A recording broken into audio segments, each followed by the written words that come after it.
of mridanga playing, and then forces you to simplify, where your arms drop off.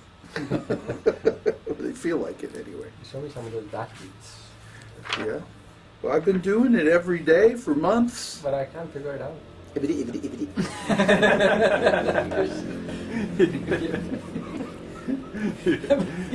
but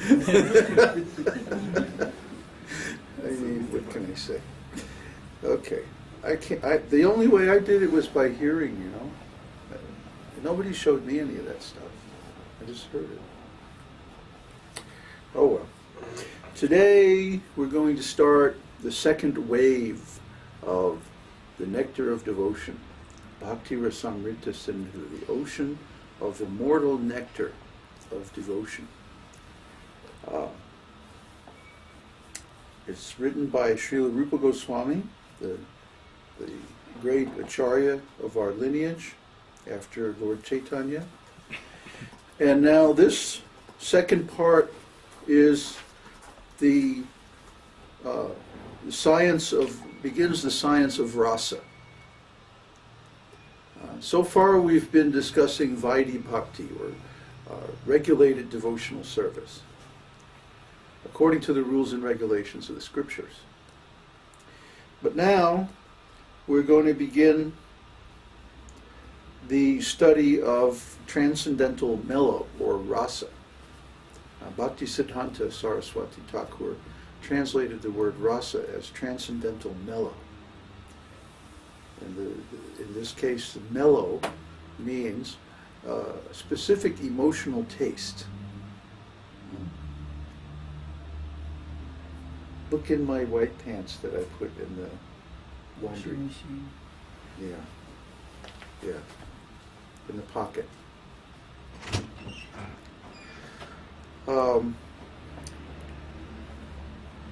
So I'm going to start with chapter 20, which is a very short chapter. It's just 3 pages long, but it gives essential definitions for our future study.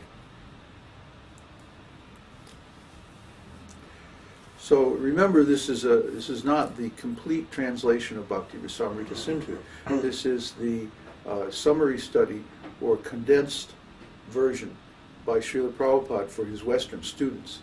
He wanted to give them a handbook, like a manual, something that would guide their actual practice of Krishna consciousness. And he talks about this in his books. He says that the scriptures like Srimad Bhagavatam give the philosophy, the background, but the actual practices are guided by Śrīla Rūpa Gosvāmī in the Nectar of Devotion. So now this begins chapter 20, Transcendental Mellow. In this second division of Bhakti-rasāmr Sindhu, the author offers his respectful obeisances unto Sanatana. This Sanatana can be interpreted as either Sri Krishna himself or as Sanatana Gosvāmī, the elder brother and spiritual master of Rupa Gosvāmī.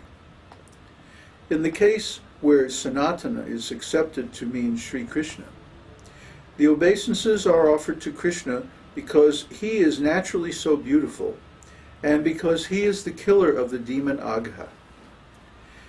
If it is interpreted to mean Sanatana Gosvāmī, then it is because he is so greatly favored by Rupa Gosvāmī, being always served by him, and because he is the annihilator of all kinds of sinful activities. In this division of Bhakti-rasāmr Sindhu, the author wants to describe the general symptoms of the transcendental mellow, loving mood of discharging devotional service. Okay, now look out, because here comes the technical stuff. In this division of Bhakti-rasāmr Sindhu, there are 5 general topics. Vibhāva, special symptoms or causes of ecstasy. 2. Anubhāva, subsequent ecstasy. Pay attention. There will be a quiz. 3. Sāttvika-bhāva, constitutional or existential ecstasy. 4. Vyabhicārī-bhāva, aggressive ecstasy. And 5. Sthāyi-bhāva, fervent or continuous ecstasy. Remember we studied these before? And the problem is there are no English words that describe these terms. Because these symptoms of loving ecstasy are only applicable to transcendental relationships. They don't apply to mundane relationships. Mundane relationships are all rasa phasa, which is an incompatible mixture of mellows. And the reason is that in materialistic life we're all pretenders. We're pretending to be enjoyers. We're pretending to be owners. We're pretending to be the doers and the knowers. But actually, all these roles belong only to Krishna. Krishna is Purusha. That means he's the enjoyer.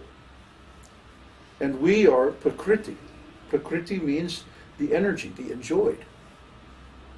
The passive, the female. See? Krishna is the Purusha because he's the source of everything. And we're Prakriti because we are emanated by him. You see? So how can we be the enjoyer if we are the energy of the supreme enjoyer? You see? It doesn't make sense. For us to try to imitate Sri Krishna and to try to enjoy independently of Krishna is completely wrong. It's actually impossible. And what happens when we do this is that we simply create karmic reactions and then we suffer. Isn't that right, Luciano? Yeah, Luciano knows. He's experienced. When we try to enjoy separately from Krishna, all we do is create suffering for ourselves because we are not meant to be the enjoyer. Constitutionally, by our very nature, we are meant to be enjoyed. And the illusion is that I am this body, and I am the doer, and I'm running around doing all this stuff, And you can have that illusion if you want. Krishna will arrange that. He'll manage it for you. But there's a penalty, and the penalty is then you have to take the consequences of all your actions. And because most of them are stupid, you have to suffer, you see? So this means we lack knowledge. And this knowledge is given in the bona fide scriptures like Bhakti-rasāmr, ta-sindhu. So all of these terms, vibhāva, anubhāva, sāttvika-bhāva, vyabhicārī-bhāva, sthāyi-bhāva, they all contain the word bhāva. And bhāva means a state of consciousness, specifically a particular emotional taste, a taste of ecstasy, transcendental ecstasy. So what's the difference between transcendental ecstasy and any other kind of ecstasy? Well, transcendental ecstasy is eternal. It's on the spiritual platform, and specifically it is between the devotee and the Lord. You can't have transcendental ecstasy between two living entities. You can only have it between the living entity and the Supreme Lord. Bhava, transcendental ecstasy, or rasa, transcendental emotion or mood, can only be experienced in a transcendental relationship. Because, as I said, any material relationship is rasa bhas. It's an incompatible mixture of mellows. See? It's not tasteful. It's repellent. Just like there are good smells and there are bad smells. There are good tastes and there are bad tastes. Nobody likes the taste of, for example, straight lemon juice. Just take a lemon and bite into it. Everybody goes, ah! Why? It's so sour. Ugh. Nobody likes it. But if you take sugar candy and you eat that. Oh yes, this is very nice. You can have concentrated sweetness. Everybody can relish that. But if it's too sour, or too hot, or too salty, or too dry, nobody can relish that. So to be tasteful, something has to be harmonious. See? And if it's too sour, too hot, too salty, too dry, too anything, except maybe too sweet. Although I suppose there is such a thing as too sweet. But it has to be darn sweet, at least for me, to be too sweet. Then you can tolerate it. Not only tolerate it, it's considered very enjoyable. In India, they make these exquisite sweets, these little sweet balls, out of cheese. You take cheese, regular